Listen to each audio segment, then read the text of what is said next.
Buonasera a tutti e benvenuti all'Ateneo Veneto. Quest'anno il nostro istituto, che ricordo per chi non lo conosce è il più antico tuttora in vita a Venezia, partecipa alla Glass Week non esponendo una collezione dei vetri come abbiamo fatto l'anno scorso, ma ospitando una grande scrittrice che di vetri, o meglio delle perle di vetro, ha fatto l'oggetto del suo romanzo. Dico oggetto perché il soggetto è una donna. Mi verrebbe da dire Tracy, ancora una donna, perché Tracy narra molto spesso storie di donne, storie piccole che si inseriscono in una storia grande, che Tracy conosce, studia, approfondisce. Grazie Tracy perché scrivi di donne, grazie Tracy perché scrivi di donne nella storia. E oggi un terzo grazie perché hai ambientato il tuo libro nella nostra città. Sei stata molto brava perché non l'hai ambientato a Venezia, perché ambientare a Venezia dei libri è molto rischioso, ma hai visto Venezia da un'altra parte, da Murano, e anche perché hai parlato di un'arte molto importante e preziosa come quella della creazione delle perle di vetro. Di recente in Ateneo abbiamo fatto un incontro dedicato alle donne veneziane artigiane nel corso dei secoli e abbiamo scoperto delle storie meravigliose, donne che sapevano fare e donne che sapevano organizzare. Come la tua protagonista Tracy, Orsola Rosso, che sa lavorare il vetro e che vorrebbe anche organizzare il proprio lavoro. Poi sappiamo che ci sono alterne vicende, sono ben narrate nel libro di cui oggi parleremo insieme a Matteo Struccul, il nostro, posso dire nostro Matteo Struccul, sì, certo. Importante e noto scrittore che pure ringrazio per la presenza. Voglio ricordare che l'arte delle perle di vetro è stata iscritta nella lista del patrimonio culturale immateriale dell'umanità dell'UNESCO. E questo è un grande riconoscimento. Ma voglio anche ricordare che il presidente della Regione Veneto, Tracy ormai lo sa, ma non so se tutti lo sanno, ha fatto un comunicato stampa dedicato proprio a Tracy e a questo libro. E voglio leggere la parte del comunicato stampa. La lavorazione del vetro artistico è un'eccellenza unica che si tramanda da secoli a Murano e rende la produzione vetraia veneziana un emblema di bellezza e arte. Saperla raccontare al mondo significa valorizzarla e proiettarla a livello globale, offrendo una vetrina che rende onore a tradizione, storia, passione e abilità dei nostri grandi maestri vetrai a Murano. Per tutto questo, dice il Presidente, mi sento di ringraziare la scrittrice statunitense Tracy Chevalier per aver scelto di ambientare il suo ultimo romanzo a Venezia, scritto dopo aver studiato e vissuto a Murano. E a proposito di questo, Tracy, so che hai vissuto a Murano, hai parlato con i maestri vetrai, ma la leggenda dice che tu abbia anche provato a lavorare il vetro e abbia addirittura vogato in Canal Grande. Verità o romanzo? Siamo nel romanzo o siamo nel saggio? A te la parola.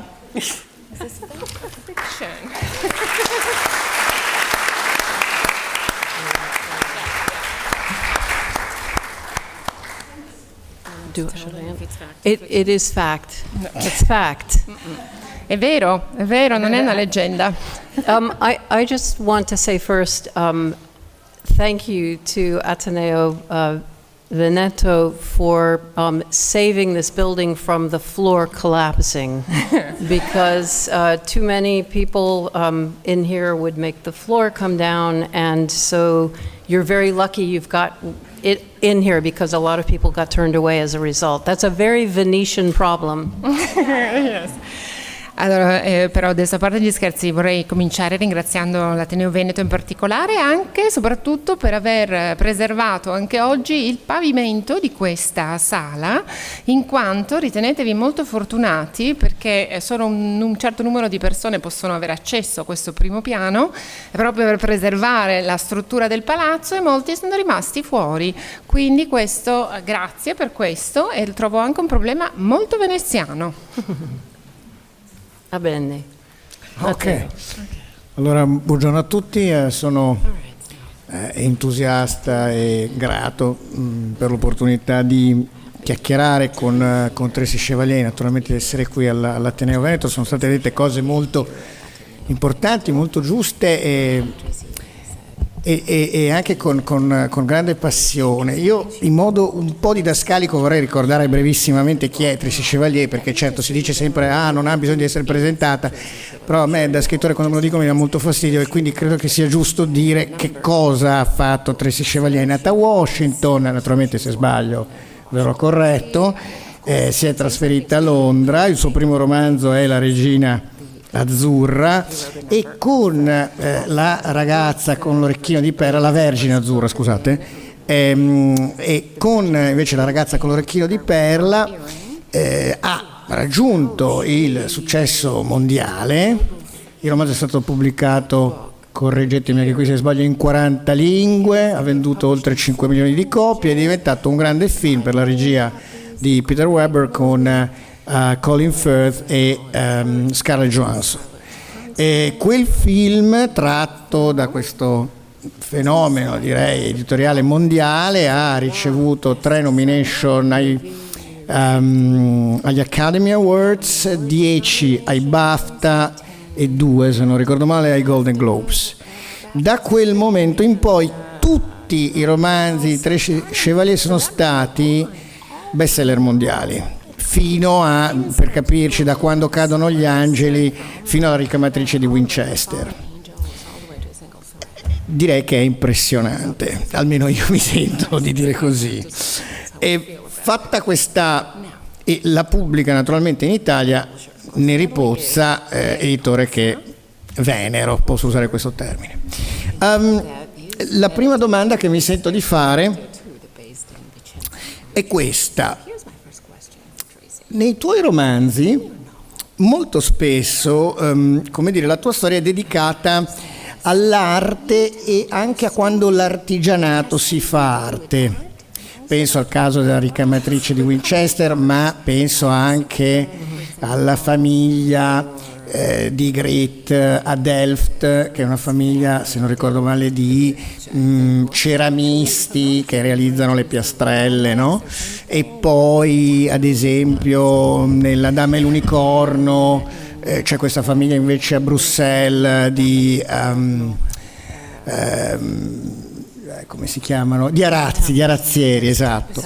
Ecco, da qui sembra quasi naturale, insomma, per chi conosce il tuo lavoro e i tuoi romanzi, arrivare a una famiglia che vive di arte e artigianato come i Rosso e che sono maestri di Murano e quindi la lavorazione del vetro. La domanda che ti faccio è: come hai scelto questa storia? Cioè, come mai hai scelto di occuparti dei maestri vetrai di Murano? E più in generale ti chiedo, sei tu che scegli le tue storie o sono le storie che arrivano a te in qualche modo quando il momento è quello giusto? Grazie. First, mi dispiace che non parlo italiano. Allora, it has to be in English. I'm so sorry. I decided to write this book for 3 reasons. One is, and 2 of them are Italian reasons. Okay. Allora, innanzitutto, a lei spiace non parlare italiano, io sono contenta perché altrimenti io qui non ci sarei. Comunque, ci sono 3 ragioni che mi hanno portato a scrivere questo libro. 2 in particolare sono molto legate all'Italia. I was doing a reading event in Milano many years ago, and a reader, an Italian man, came up to me, Giorgio Teruzzi, came up to me afterwards and said, "You should write about Venetian glass beads because they have very interesting stories attached to them, and women made them primarily at their kitchen tables over a lamp." Allora, una di queste storie riguarda il fatto che un giorno ero a Milano, anni fa, stavo facendo una presentazione, alla fine di questa presentazione mi si presenta uno delle persone che erano nel pubblico, viene a salutarmi e si trattava appunto di Giorgio Terruzzi, il quale mi dice: "Ma Tracy, tu dovresti scrivere forse una storia che parla delle perle di vetro veneziane." Perché? Perché sono legate a tutta una serie di storie molto interessanti, e poi perché le facevano le donne in cucina, sedute al tavolo al lume della candela o di quello che c'era, e quindi questa è la prima ragione. Second, I was at a festival in Mantova. I think it was 2015. And someone in the audience asked me, "When are you going to set a novel in Italy?" And I made a very foolish promise that day. I said, "Someday I will set a book in Italy, I promise." La seconda ragione ci porta invece a Mantova nel 2015. Qualcuno di nuovo ad un evento alza la mano e dice: "Tracy, ma quando è che ambienterai uno dei tuoi romanzi in Italia?" E io stolta rispondo: "Beh, prima o poi prometto che ambienterò uno dei miei romanzi in Italia." And third, my husband said to me, "When are you going to set a novel someplace we want to visit a lot?" And I said, "How about Venice?" And he said, "Yes." E poi la terza ragione è mio marito, il quale mi ha detto: "Tracy, ma perché non ambienti il tuo romanzo in un posto che poi dovremmo andare a visitare ancora, a tornarci di continuo?" Io ho detto: "Ma guarda, perché non facciamo Venezia?" E lui mi ha detto: "Perfetto, ottima scelta." But Matteo, you ask, how do I make the story, or does the story make me? And I would say I make the story, but sometimes, I don't know if you have this too, the story takes on a life, the characters take on a life, and they become real to me as anyone here. Però Matteo, tu mi hai fatto una domanda e riguardava appunto se sono io che faccio la storia di cui parlo, che creo la storia di cui parlo, oppure se mi arriva questa storia. Devo dire, sono io che scrivo, che creo questa storia, questo sì. Però non so se accade anche a te, visto che anche tu sei uno scrittore, però effettivamente questi personaggi poi prendono vita e diventano persone vere e proprie che per me esistono come esistete tutti voi qui questa sera. Adesso ho una riflessione che in realtà comporterà, credo, una lettura, perché è una delle prime cose che mi ha colpito quando ho aperto il libro. Cioè, questo romanzo, poi magari andiamo più nel dettaglio, ci introduce in una dimensione del tempo quasi a sé stante, perché tu dici i veneziani vivono e Venezia vive il tempo in un modo diverso rispetto a tutti gli altri. Quindi, se vuoi, forse potremmo leggere quella parte che riguarda proprio questo. Okay. I'll just say, just to set the scene, that the book takes place over 500 years of Venetian history. But the family and the Rossos and the people around them don't age at the same rate. Ursula Rosso is 9 years old in 1486, and she's in her late 60s in 2022. How can that happen? Well, we're going to explain it by reading something.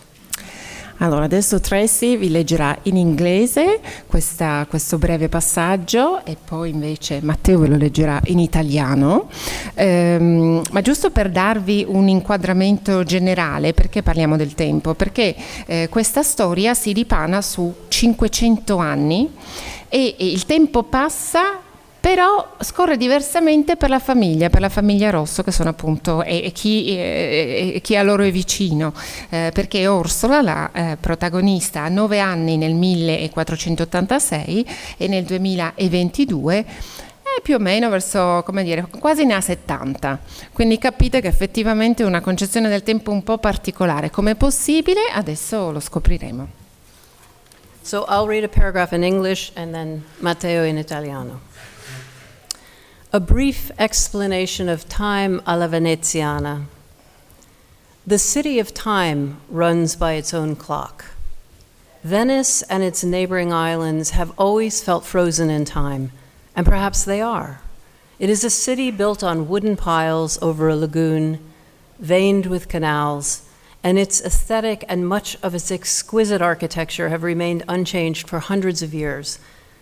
The boats may have engines now, but time still seems to run at a different speed from the outside world. Okay. Il tempo a Venezia. Una breve spiegazione. La città d'acqua è senza età. Venezia e le isole che ha intorno danno l'impressione di essere fuori dal tempo. E forse lo sono. Venata di canali, la città è costruita su pali di legno nella laguna e la sua immagine e molta della sua squisita architettura sono rimaste immutate per centinaia di anni. Oggi le barche vanno a motore, ma il tempo sembra scorrere a una velocità diversa dal resto del mondo. One of Venice's glittering treasures has for centuries been the glass on its attendant island, Murano. Glass is a peculiar substance, the sand it's manufactured from magically turning translucent or even transparent when melted. There is some debate about whether glass is a solid or a liquid. Science teachers have mistakenly taught that long after it cools, glass continues to flow, albeit at its own glacial pace, citing the example that very old window panes are sometimes thicker at the bottom than at the top. The truth is that glass is not flowing down imperceptibly slowly to pool at the bottom of the pane. The thickness is a result of the way glass panes were once made. But perhaps the myth is perpetuated because we want to believe that glass, like the island where it is produced, abides by its own natural laws. Like Venice and Murano, it has its own pace. Uno degli splendidi tesori di Venezia è da secoli il vetro di Murano, l'isola di rimpetto. Il vetro è una sostanza assai peculiare. La sabbia con cui è prodotto si fa magicamente traslucida e addirittura trasparente quando viene fusa.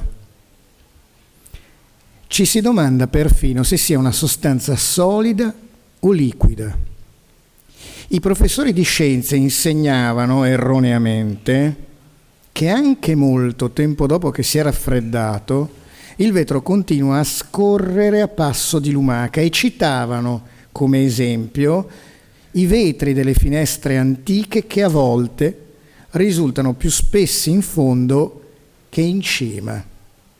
Il vetro non cola con impercettibile lentezza addensandosi verso il fondo dei pannelli. Lo spessore deriva in realtà dal modo in cui venivano fabbricati.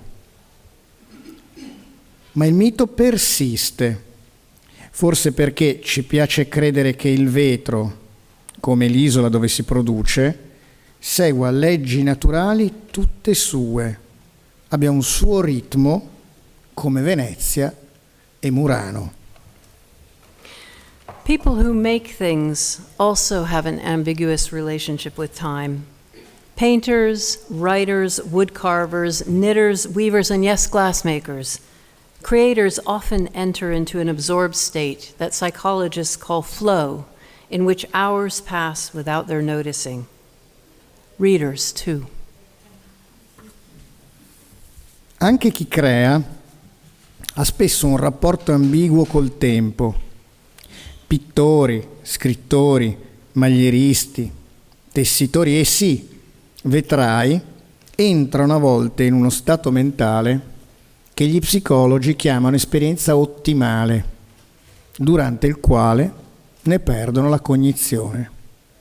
Capita anche ai lettori. It's surprisingly hard to gauge the rate at which time passes, whether it moves faster for others than it does for you. How would you know if all the clocks in one place moved at a different speed from elsewhere? Or if the artisans of the city of water and the island of glass seem to be aging more slowly than the world beyond? È sorprendentemente difficile valutare la velocità con cui scorre il tempo, se si muove più velocemente per gli altri che per te. Te ne accorgeresti se in un luogo tutti gli orologi si muovessero a una velocità diversa da quella di un altro? O se gli artigiani della città d'acqua e dell'isola di vetro invecchiassero più lentamente che nel resto del mondo? Grazie. Grazie Matteo. No, grazie Tracy.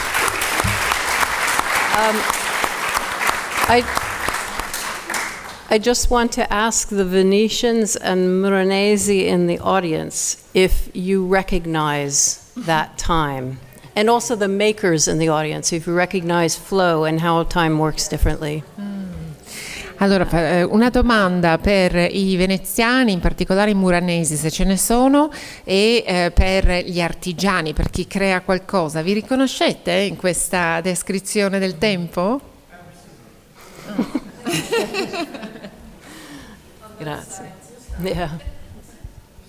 A me ha molto affascinato quest'idea del tempo, cioè di due tempi diversi. Ne parlavamo prima, a me colpisce molto anche la luce di Venezia, perché l'acqua garantisce quell'effetto riflettente per cui le luci a Venezia non sono come nel resto del mondo. Mi piace pensare e constatare che Canaletto, forse più di tutti gli altri, o insomma è riuscito a rendere quella molteplicità di luci. Però torno alle mie domande. Malgrado i vetrai di Murano, i maestri del vetro, fossero nella quasi totalità uomini, questo è stato già detto molto bene prima, e tuttavia alcune donne, alcune maestre del vetro ci sono state, e in questo romanzo in particolare l'arte, quella delle perle, sembra essere in qualche modo custodita da una linea che non posso definire matriarcale, ma femminile sì. E tu ci dai due straordinari personaggi, uno realmente esistito, colei che di fatto ha inventato la perla, Rosetta se non ricordo male, che è Marietta Barovière, e dall'altra parte invece abbiamo Orsola Rosso. E vorrei che ci raccontassi di questi due personaggi. Mi sono chiesto se Orsola Rosso in qualche modo è debitrice a Marietta Barovière, e che tipo di donne sono state e che tipo di donne hai voluto raccontarci. When I began researching this novel and glassmaking on Murano, Maria Barovier's name came up right away, and she did exist. She's one of the few women who worked in glass at that time. This is the 15th century. And she invented, indeed, the Rosetta bead, which became very valued. But, and at first I thought I wanted to write the novel about her. But then I thought, the problem with basing a novel on real people, and I think you've based novels on real people, so you know what I mean, you get kind of hemmed in by their biography, and you can't always have them do what you would like them to do. And so I decided to make up Orsola Rosso instead of having Maria Barovière be the main character, because then Orsola Rosso can live for 500 years, and Maria Barovière doesn't.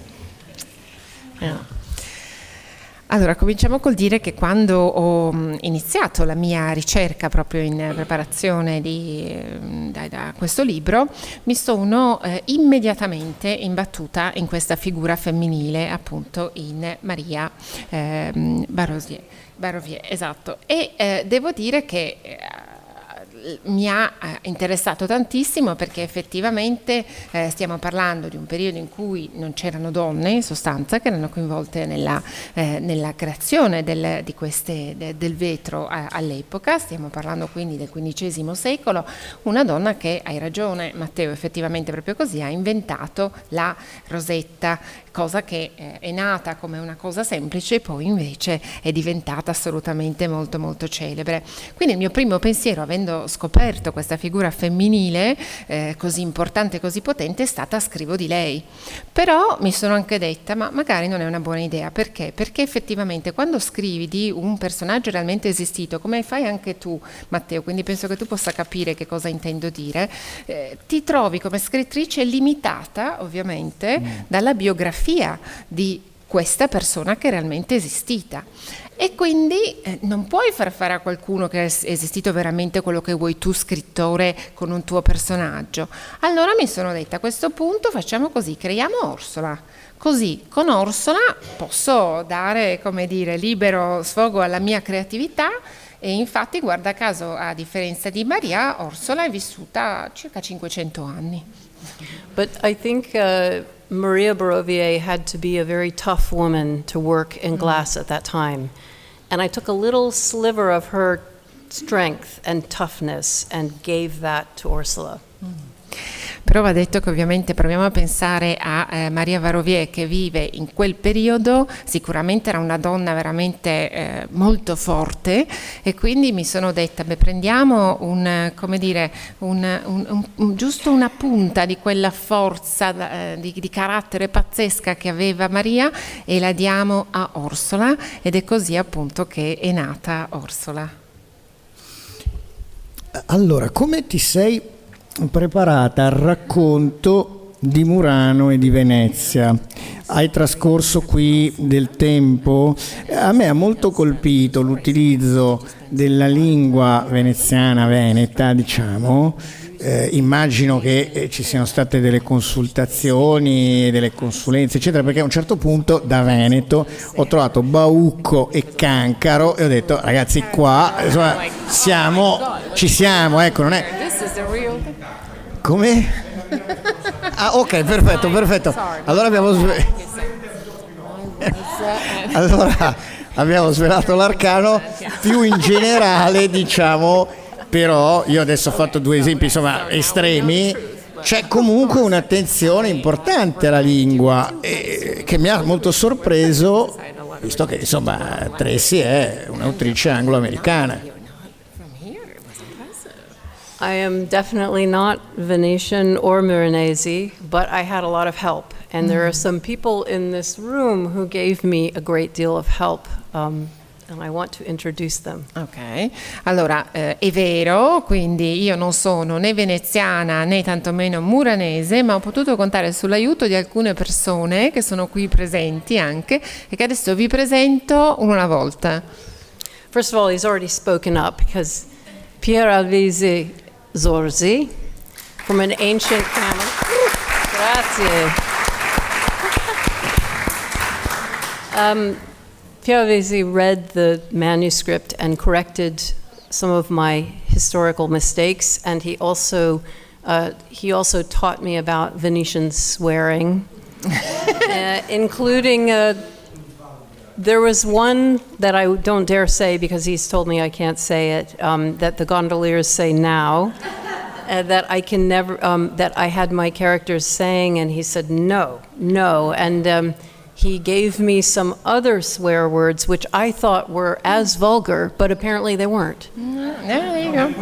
They were in a different way. In the 15th century they were. Okay. But I have to thank Professor Tomasin and his dictionary of, he's giving up an enormous dictionary of Venetian language. One volume that is dedicated to Turpilov. Oh, ok, fantastico. Wow, Turpilov. Per fortuna non ha detto le parolacce. Ecco. Ah vabbè, non facciamo spoiler, qui devono leggere il libro tutti, no, nessuno spoiler. Allora... Adesso vogliono tutti ancora di più, mi sembra giusto.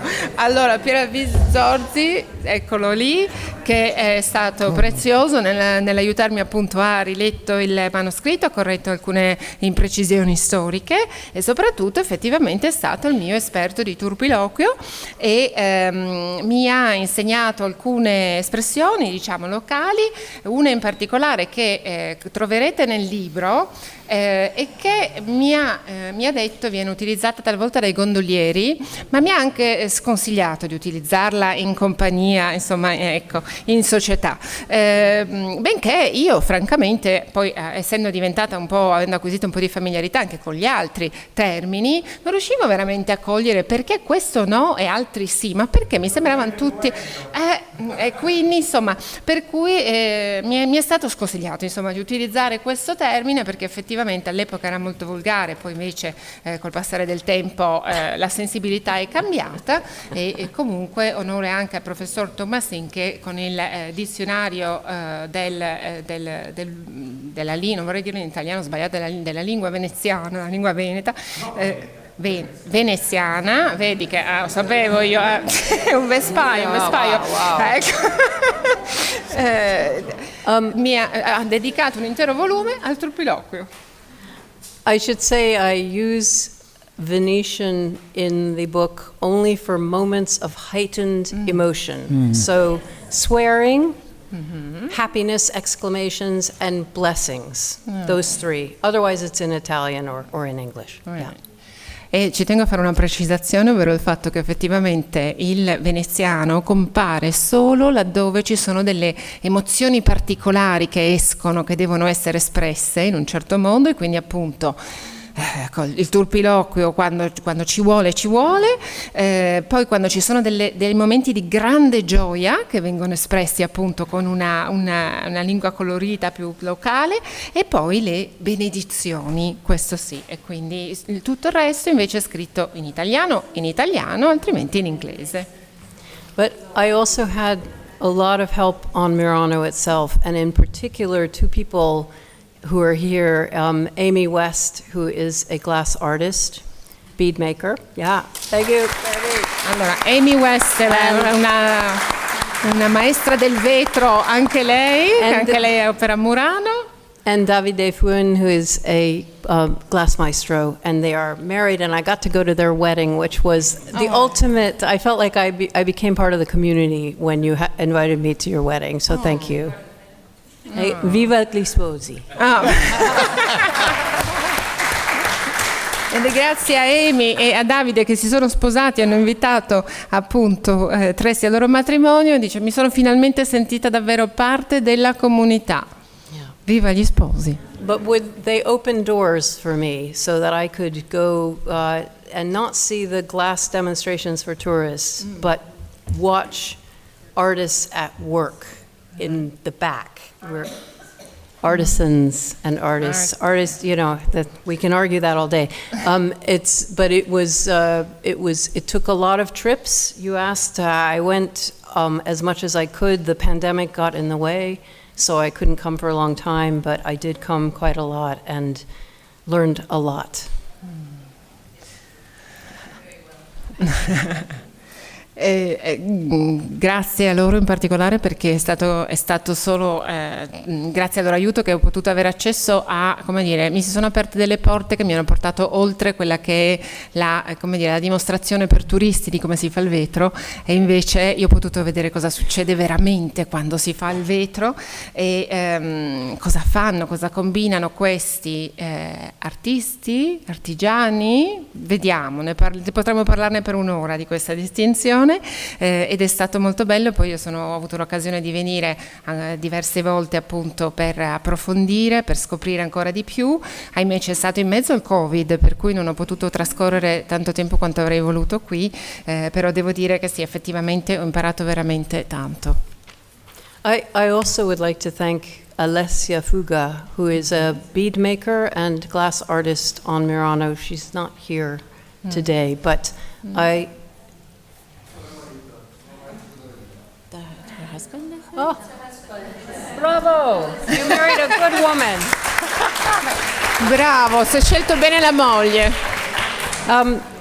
Alessia, I did 2 sessions with her learning to make beads. I was terrible, but I learned a lot to give to my characters, and it made it easier to describe it in the book, and I'm really grateful for that.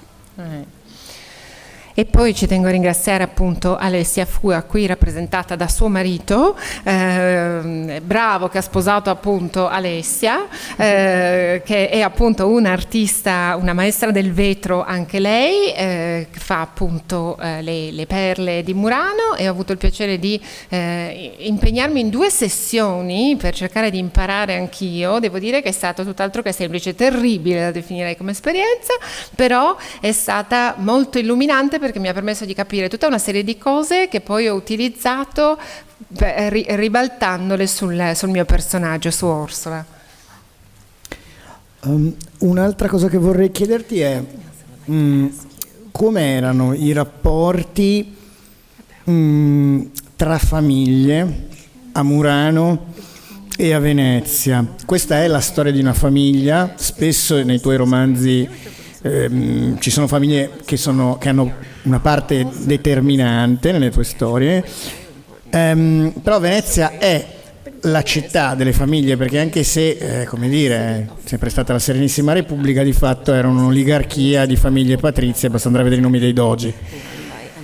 E a Murano c'erano i maestri del vetro, e anche lì, come dire, ogni famiglia era specializzata in una certa lavorazione. La mia sensazione, dopo insomma aver studiato un po' Venezia, la politica, le arti eccetera, è che la famiglia sia la prima cellula di potere della, come dire, gerarchia di potere veneziano, e a questo punto direi anche muranese. Sei d'accordo? La vedi così?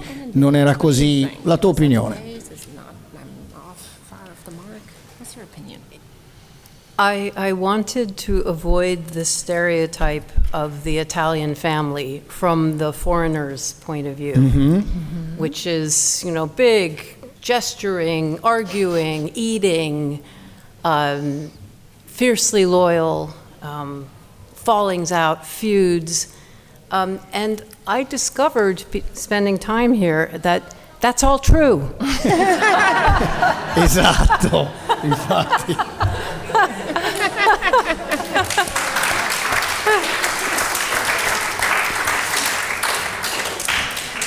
Volevo assolutamente evitare il classico stereotipo che noi stranieri abbiamo della famiglia italiana, ovvero queste famiglie numerose dove tutti si vogliono bene ma poi tutti litigano con tutti, dove ne succedono di tutti i colori, si gesticola come sto facendo io, ci si è estremamente leali uno con l'altro, e poi ho passato un po' di tempo qua e ho scoperto che non è affatto uno stereotipo.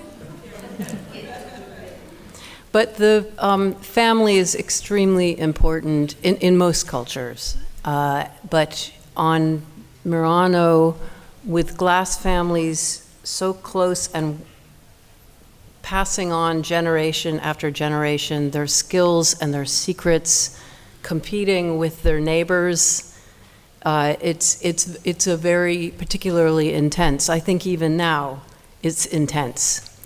And the book, in some ways, I think the drive of the novel is Ursula's attempt to gain the respect of her brother, Marco, who is a glass maestro.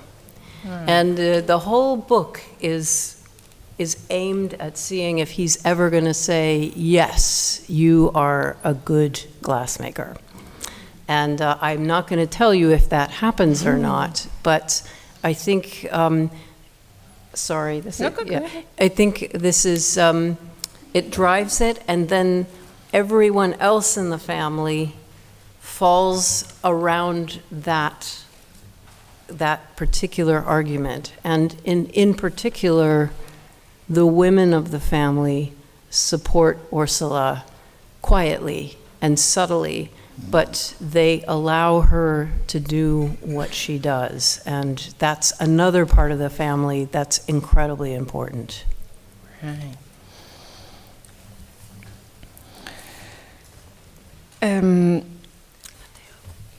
Devo dire che forse a maggior ragione in Italia, però in realtà ovunque, in quasi tutte le culture, la famiglia ha un ruolo centrale molto importante. A Murano, effettivamente, se uno considera il contesto, la famiglia in questa isoletta dove si fa il vetro, anche in passato, soprattutto in passato, aveva una dimensione ancora più complessa, perché si viveva tutti vicini uno con l'altro, c'erano magari delle capacità, delle tecniche che erano proprie di una famiglia, quindi venivano tramandate di generazione in generazione, quasi cercando di mantenere appunto queste tradizioni. C'è la competizione tra una famiglia e l'altra, quindi sicuramente la dimensione del rapporto tra le diverse famiglie a Murano era intensa, ma lo è ancora, mi verrebbe da dire, intensa anche oggi. E se penso al mio libro, forse l'afflato che lo anima, che lo spinge, è Orsola, che cerca in tutti i modi di ottenere, l'approvazione di suo fratello Marco, che è maestro del vetro, appunto, il rispetto di Marco. Cioè lei fa, per tutta questa parabola della sua storia del libro, si aspetta che un giorno Marco si giri e le dica: sì, sei brava a fare il vetro, brava Orsola, ecco. Non vi dico se questo accadrà o meno, però effettivamente questo è il motore di tutte le vicende del libro, e anche gli altri membri della famiglia effettivamente rientrano in questa sorta di, per così dire, orbita che caratterizza l'intera storia.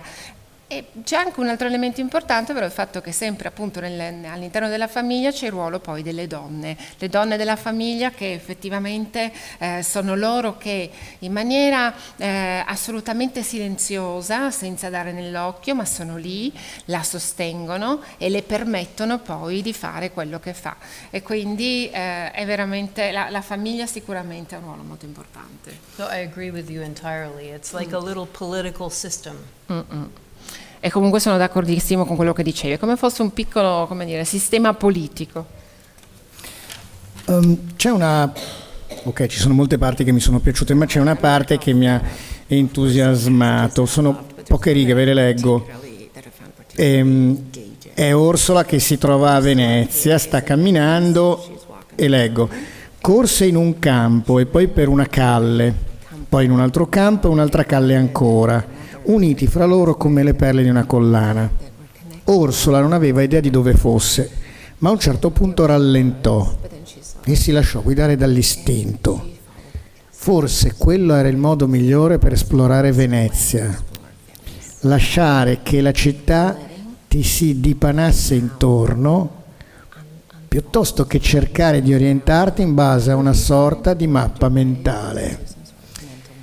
E questa, secondo me, il senso di Venezia è questo, non avendo magari degli appuntamenti da rispettare, ecco. Però quest'idea che ti abbandoni alla città ed è la città che ti guida è reso magnificamente. Volevo sapere se è anche il tuo modo e non solo quello di Orsola, di così perderti nella città, se e quando puoi farlo.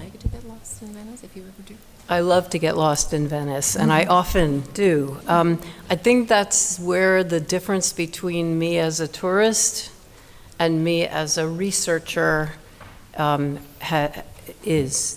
I stopped fighting the geography of Venice and let it embrace me. And I would hope, I know that Venice has a big problem with tourism and visitors. Too many of the wrong type, whatever that means. Not enough people who live here, and it's a problem that has to be addressed. But I guess I hope that people, maybe they read the book and think, I want to wander and get lost and actually dig deeper and have more of a relationship with the city that's real, with real people, and not just go to Piazza San Marco and buy a keychain and then leave. I feel that was what happened to me. I wasn't a tourist like that, but I feel much more strongly about the city in a different way and in a much deeper way now.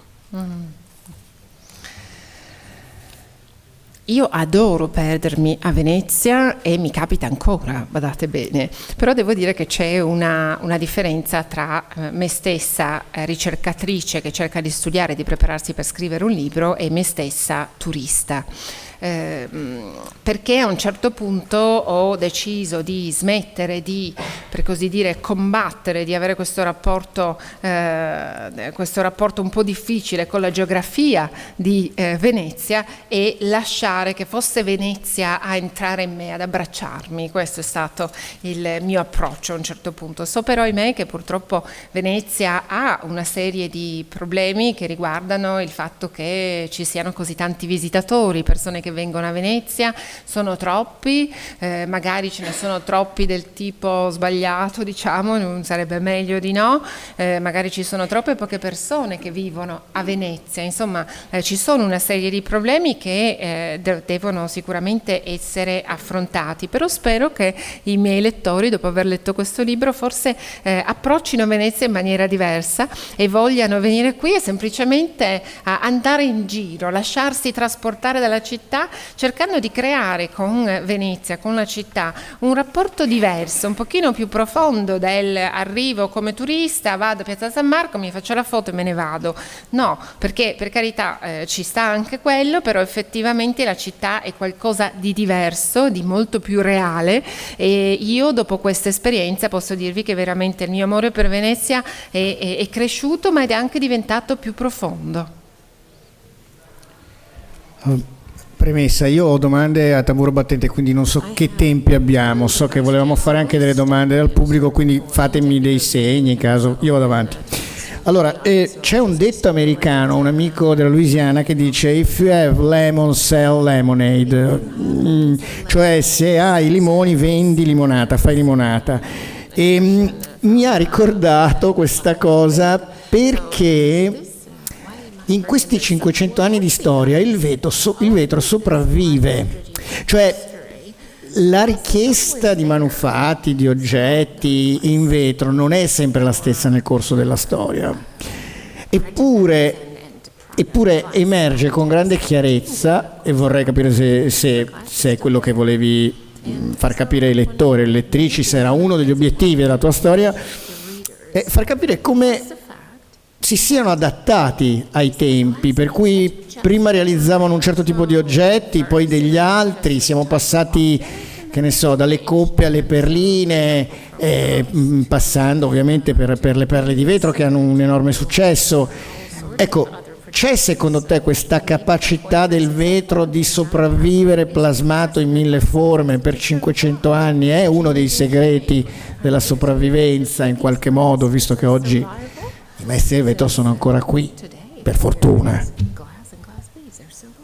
Yes, flexibility and changing with the times, and I think it applies to Venice too, which is why I think I wanted the two histories of Venice and a glass family to be intertwined and affect one another, because Venice has also gone through a lot of change. It was once incredibly wealthy trade route, trade center, and it's now what it is. And how did it get to that point? And it too has changed and flexed over time, and maybe that's where the answer lies to some of its problems now, is finding that flexibility to become something different, and to choose to.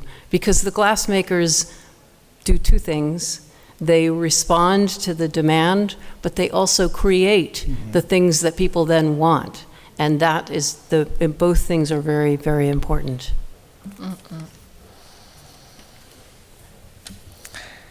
La flessibilità, secondo me, è la chiave vincente qui, sicuramente. Il fatto di riuscire a cambiare, restare al passo con i tempi, e questo si applica non solo al vetro, direi, ma a Venezia stessa, assolutamente. Perché io stessa vedevo questa somiglianza mentre scrivevo il libro e volevo assolutamente sottolinearla, ovvero sottolineare il fatto che la storia delle famiglie di maestri appunto vetrai da una parte e dall'altra parte la storia di Venezia sono strettamente interconnesse, assolutamente sì. Pensiamo anche all'evoluzione della storia di Venezia, che appunto a un certo punto era questo crocevia di commerci e poi a un certo punto il suo ruolo ha dovuto cambiare ed è cambiato e oggi ad esempio ha un ruolo oggi Venezia che è diverso dal passato, ma che ci riporta ai problemi che menzionavo prima e magari questa flessibilità, questa capacità di cambiare e di evolvere potrebbe aiutare a sormontare appunto queste difficoltà che Venezia si trova ad affrontare oggi, perché effettivamente sì, la flessibilità è essenziale per cercare proprio di diventare qualcosa di altro, per evolvere con il tempo. E se ci pensiamo bene, cosa facevano i maestri vetrai? Beh, effettivamente sì, rispondevano a un'esigenza, quindi producevano qualcosa per cui c'era richiesta, ma la creavano anche questa richiesta, creando qualcosa di nuovo che poi tutti volevano. Creavano un gusto, no? Proprio, davvero, anche quando magari non c'era. C'è un altro personaggio che ho amato tantissimo e che è Domenico. Da dove arriva? Un personaggio molto particolare, ce ne parlerai tu, però so che insomma nasce in qualche modo dalla visione di una tela di un grande pittore. Yes. There's a painting by Carpaccio in the Accademia called the very long title, the relic of the cross, the relic of the true cross at the Ponte di Rialto. And it's late 15th century.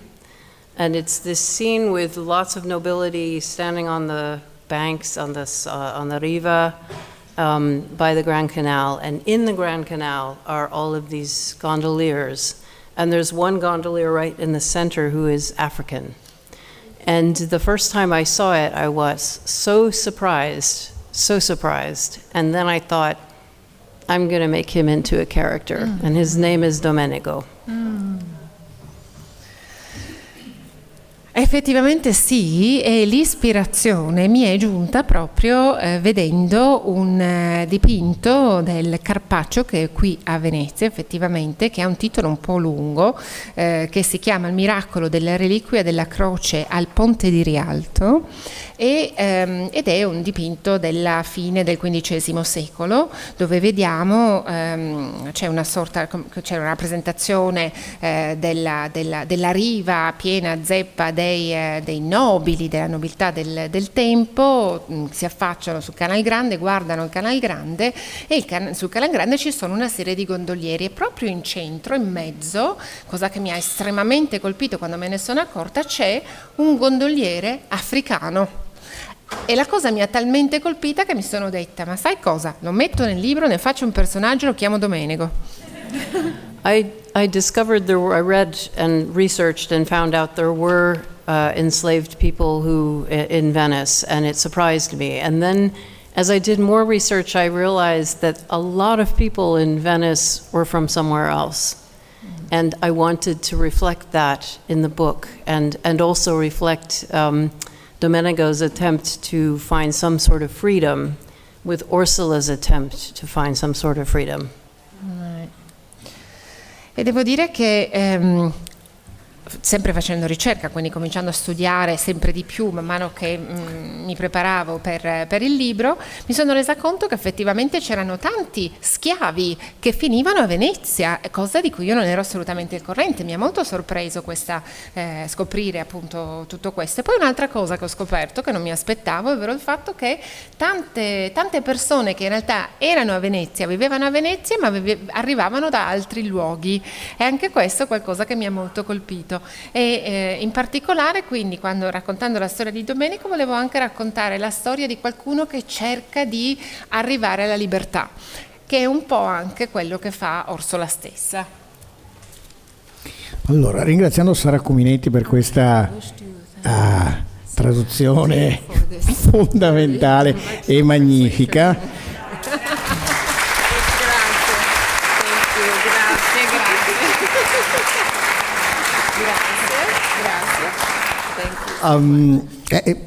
Porgiamo le domande, lo spazio per le domande a lettrici e lettori, al pubblico, ecco. Quindi chi vuole.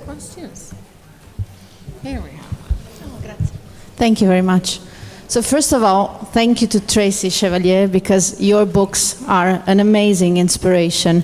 And I wanted to tell you in English because I really wanted to tell this to you. Thank you. But I am Venetian, was born in Venice. My family with me is Venetian. And my name is Nicole Rosso. So, it's not my question. But I actually wanted to ask you, how did you come up with this surname? Because Maria Barovier, we all know them, but how about the Rosso? Thank you. Okay. Vuole dirlo lei stessa in italiano, visto sì, che... scusate. Io, non per non lavorare, però insomma... Ho ringraziato la signora Chevalier perché i suoi libri sono di un'ispirazione incredibile e lo sono sempre stati per me.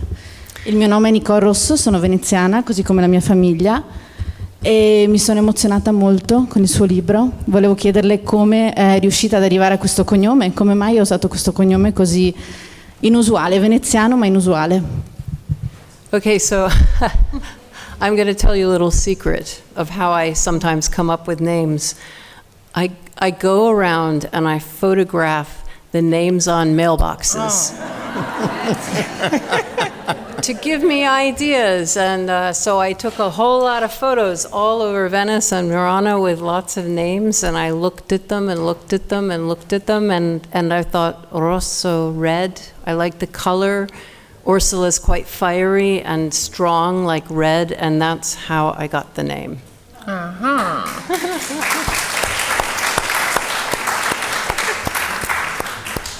Allora, adesso vi svelo un segreto, che è un po' il modo con cui io alla fine arrivo a trovarli i nomi per i miei personaggi.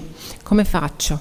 Vado in giro, ad esempio in questo caso a Murano, e faccio le foto alle cassette delle lettere, ai nomi che ci sono in giro, e quindi ho fatto tante foto a Murano e mi sono resa conto che tra tutti i vari nomi c'era appunto questo Rosso che mi ha colpito, anche perché rosso, red, ovviamente il rosso, il colore che rappresenta anche quella che è lo spirito indomito di Orsola, appunto, quindi c'era anche un valore particolare per me, e quindi visto che lei è un personaggio molto forte, quindi ho detto andiamo con Rosso. But you know, I'm going to add, I'm probably going to embarrass the publisher, but when they first heard that I was going to call them Rosso, they said, that's not a very Venetian name. I ignored that. E adesso, con tutto rispetto per la casa editrice, però va detto che quando io ho informato la mia casa editrice dicendo la mia protagonista si chiama Rosso, sono rimasti un po' così, perché mi hanno detto non è proprio un nome tanto veneziano, e però io sono andata per la mia strada. But they're from Milan and Naples, so that's why. Però sono un po' milanesi, dai. Yeah. Yes. Aspetti solo il microfono. Sì. Ecco qua. Sì. Allora, come ho detto prima, i suoi romanzi, diciamo, sono romanzi, ma anche sembrano saggi, perché sono storie inserite in una grande storia, come dicevo prima. La nostra protagonista passa i secoli, rimane, lei ci ha detto, ancora giovane, ma passa i secoli. In questi secoli trova dei personaggi reali che sono nati o passati per Venezia, da Casanova alla Marchesa Casati, eccetera. Com'è che li ha scelti? Perché ce sono talmente tanti che sono nati a Venezia o passati per Venezia. Perché quelli? Yeah, it's magic, I don't know. I knew each section would be a different century. And when I was reading the history, I was looking at who might represent something about Venice. So I couldn't resist putting Casanova in there. Okay, you know. And it was very important to Venetian history that Napoleon conquered it, but I didn't want it to be Napoleon. I thought he sent his wife, Josephine, he sent his wife, Josephine, to Venice to see what she made of it, whether they were going to keep it or give it away, or let them be independent. And and I thought that was really interesting. And I thought, Josephine, and how can I have her and Ursula somehow come in contact? How can I have Casanova and Ursula come in contact? And it just seemed, they aren't the most obvious people, but they seemed important somehow. They represented a part of Venice I wanted to bring out. Right. Ma allora diciamo che c'è sicuramente un elemento magico in tutto questo. Quello che io sapevo cominciando a scrivere il mio libro era che volevo che ad ogni sezione, quindi anche temporale, corrispondesse un personaggio che avrebbe rappresentato, appunto incarnato un po' questo secolo in particolare, però effettivamente non è stato facile scegliere. Casanova, confesso non ho saputo resistere, Casanova ce lo devo mettere, e quindi appunto Casanova sicuramente sì. Napoleone, ad esempio, Napoleone è stato sicuramente molto importante per Venezia, però non volevo mettere Napoleone, ho detto ma magari potrei inserire Napoleone attraverso Giuseppina, e quindi di nuovo abbiamo questa donna a cui si rivolge Napoleone e dice: ma cosa facciamo di Venezia? Vai un po' a vedere, ti piace, non ti piace, la teniamo, la diamo via, gli diamo l'indipendenza a Venezia? Ma ecco, e poi ovviamente il passo successivo era cercare di capire come fare interagire poi queste figure da Casanova a Giuseppina con Orsola, ovviamente, questo sì, e in questo caso talvolta certi passaggi non erano poi scontati per riuscire diciamo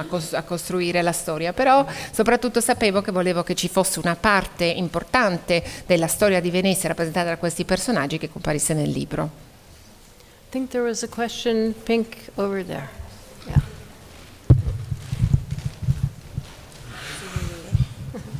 So oftentimes when you're working on a manuscript, you have to leave things on the cutting floor. So can you tell me, is there a fun detail that you wish you had been able to leave in or wanted to leave in but couldn't? Allora, la domanda è, quando si scrive un libro, talvolta hai tanto materiale ma non ce lo puoi mettere tutto col materiale nel libro. Quindi non è che magari ti è rimasto fuori qualcosa di particolare, di divertente che vuoi condividere con noi? I will tell you there was a different ending. And I had to change it because it was sentimental and it was illogical. And you could say the time, what I do with time is illogical, but you have to be consistent within the illogicality, if that makes sense. So there's on the floor is an old ending, and the new ending is much better. Oh, ok. Allora, quello che vi posso dire è che effettivamente il finale era diverso. Il finale originale era diverso, però mi sono resa conto che era troppo sentimentale e che alla fine risultava illogico. E voi direte, cioè, il tempo, il tuo rapporto col tempo, come ce lo presenti il tempo, se non è illogico quello, e questo è vero, però c'è anche l'illogicità, deve essere costante, deve essere coerente, e quindi quando l'espressione che ha utilizzato la signora, appunto, quando si crea qualcosa ti restano dei pezzi per terra, no? Per spiegare questa immagine. Quindi per terra cosa è rimasto nello studio di Tracy? È rimasta il primo finale, noi ci leggeremo il secondo. Yeah, over there. And then yeah, she's yeah. Buonasera. Buonasera. Premetto che ho letto tutti i suoi romanzi perché mi sono tutti piaciuti, mi piace molto come scrittrice. La mia domanda è molto semplice, c'è una cosa che mi incuriosisce in particolar modo, ovvero sapere di tutte le protagoniste dei suoi romanzi se ce n'è una che ha amato in modo particolare. Grazie. That's like asking who your favorite child is.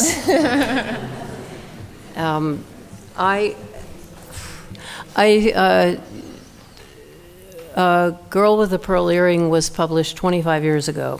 Can't believe it's that long. And I still get asked about the painting, about Vermeer, about the film, and so I think about it a lot. I still have the painting up in many ways in my office, and I still look at her and wonder about her. So I suppose Greet, the girl, is closest to me in my heart. But Ursula's fighting with her right now, like getting me some space. So it's usually her and the character I'm working on at the time. All right, okay. È come chiedere a qualcuno qual è il tuo figlio preferito, non si può dire. Detto ciò, la ragazza dall'orecchino di perla ha 25 anni, non fatico a credere che sia uscita 25 anni fa, invece tant'è. E ancora adesso ovviamente mi chiedono di parlare del libro, di parlare di lei, di parlare di Vermeer, di parlare del film. Quindi cosa vi devo dire? Che effettivamente ancora oggi ci penso a questo libro e a Grete, appunto. Ci penso e la vedo ovunque. Ovviamente ho anche ovviamente una riproduzione di Vermeer anche nel mio studio, e ancora oggi quindi interagisco con lei, e ancora oggi mi chiedo tante cose su di lei, quindi devo dire che se devo scegliere forse lei è quella che sento più vicina al cuore. Ma detto ciò, c'è in questo momento Orsola che è lì, che cerca di tirarmi, dice no, devi preferire me, perché effettivamente diciamo che oltre a lei, che resta un po' la mia preferita, però c'è sempre il personaggio a cui sto lavorando in quel momento che diventa una, come dire, instaura questa lotta per il mio affetto. I think we have time for one more question, but before we do, I just wanted to say one more thank you. First of all, Alessia Fuga has come in, who taught me beads. Thank you. Alessia Fuga è arrivata. Bravissimo. Grazie. But the other thing is that there is a scene that takes place during the plague of 1575, and during it, Ursula makes a bead called the plague bead, and Ercole Moretti, who make beautiful work on Murano and make beads, have created a plague bead and a plague necklace, except they don't call it that, of course. It's called the Chevalier bead and the Chevalier necklace. And I just want to thank Marcello, who's here from Ercole Moretti, for making such a beautiful thing out of a book. And it's just an example of how we take something from art and we are influenced by art. I was influenced by Vermeer and wrote a novel, and then a film was made out of the novel, and I wrote a novel, and now a necklace has been made out of the novel, and we all spark off of each other, and that is a wonderful thing, and long may it last. Yeah, absolutely. E poi ci sono appunto due ringraziamenti. Qui abbiamo appunto Alessia, dopo aver conosciuto suo marito, adesso conosciamo anche lei. Grazie mille veramente. E poi c'è un altro ringraziamento che però tengo assolutamente a fare, ovvero il fatto che dovete sapere che nel libro a un certo punto c'è una scena che si svolge durante la peste, quindi parliamo del 1575, e in questo contesto nasce la perla della peste. La perla della peste che grazie a Ercole Moretti che appunto è presente sull'isola di Murano e che appunto è un mastro vetraio.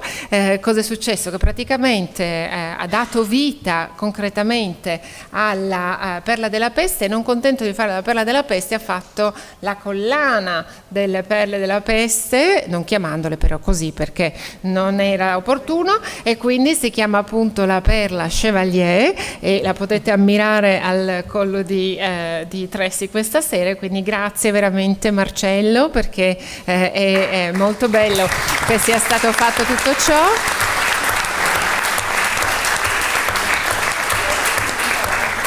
Ma soprattutto, secondo me, questo mi porta a un altro ragionamento, cioè solo uno degli esempi che ci dimostrano come effettivamente dall'arte poi l'arte sia generativa e ci si influenzi gli uni con gli altri e qualcosa poi porta a qualcos'altro, perché se ci pensiamo, io sono stata ispirata da Vermeer, ho scritto un libro, dal libro poi ne hanno fatto un film e guarda un po' dove siamo oggi. Io in questo caso ho scritto un romanzo e appunto Marcello ne ha fatto una perla e poi anche una collana, quindi c'è una sorta di, come dire, di scintilla creativa che ci passiamo l'uno con l'altro e secondo me è molto importante e lunga vita a questa scintilla creativa. Grazie.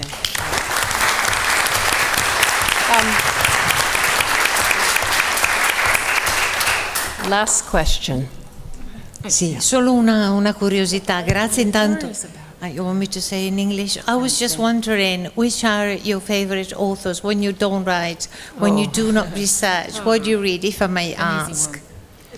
Who are my favorite volevo authors? solo chiedere, quando non è impegnata nel lavoro di preparazione, quali sono gli autori, i libri che legge?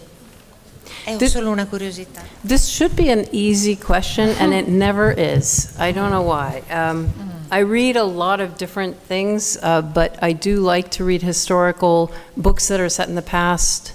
I also read Margaret Atwood, Elena Ferrante I have loved, and I think possibly the book the Italian book I liked the best that I've read recently was The Eight Mountains by Carlo Cognetti. Yeah, yes. Beautiful, and heartwarming, heartbreaking. But I read a lot of different things. Allora, sembra, voi direte, una domanda banale, semplicissima, a cui rispondere non lo è, perché tutte le volte mi mette in crisi. Perché? Perché io leggo tantissimo, divoro libri, per cui mi diventa difficile riuscire a esprimere a chi è che mi piace. Devo dire, ovviamente mi piacciono i libri storici, questo sì, però leggo un po' di tutto. Ovviamente mi piace in particolare Margaret Atwood, ad esempio, Elena Ferrante, questo sì, e se devo pensare a un libro italiano che ho letto, che mi è piaciuto tanto, che mi ha toccato, Le 8 montagne di Cognetti, devo dire, sono un ottimo esempio. On that note, thank you so much, and I'm happy to sign books, but it's been a pleasure. Thank you. You're going to sign here? Am I? I don't know. I don't know. They never tell me anything. Allora, grazie, e adesso Tressi ovviamente firma i vostri libri, dobbiamo solo qua, venite qua e così ve li firma. Okay, I'm just gonna move. Yeah, absolutely. No, don't